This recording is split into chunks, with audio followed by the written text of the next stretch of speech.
दिखाइए कि ऐसा कहाँ पर लिखा है रामचरितमानस में जिससे सिद्ध हो सके कि राम जी में विकार थे। देखिए, हमारे गुरुदेव संत रामपाल जी महाराज जी ने स्पष्ट बताया है, सभी शास्त्रों को ज्ञान दिया, उसी के अनुसार हम आपको शास्त्रों से प्रमाणित करते हैं कि श्री राम जी विकारी थे, निर्विकार परमात्मा नहीं थे। निर्विकार परमात्मा कोई और है। प्रमाण दिखाइए आप। जी, आपके समक्ष हम दिखाते हैं श्री वाल्मीकि रामायण से हिंदी टीका सहित भाग 1। ठीक है, जिसके संपादक है श्री खेमराज श्री कृष्णदास प्रकाशन, बम्बई से प्रकाशित है ये। इसी के आप आएंगे अरण्य कांड में। ठीक है जी, सर्ग 47।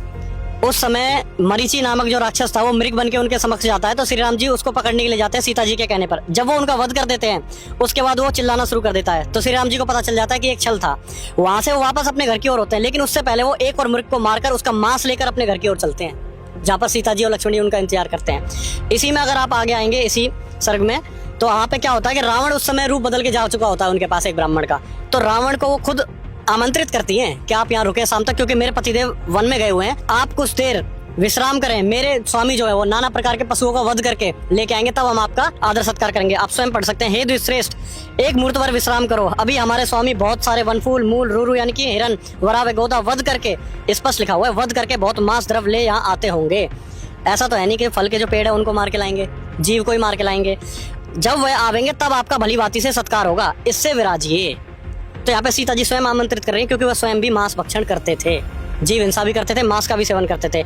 इसी का प्रमाण आपको दूसरी पुस्तक से भी दिखाते हैं। ये है श्री रामचरितमानस, तुलसीदास जी द्वारा रचित। इसके अंदर आप आएंगे बालकांड के अंदर, आप देखेंगे दोहा नंबर 204।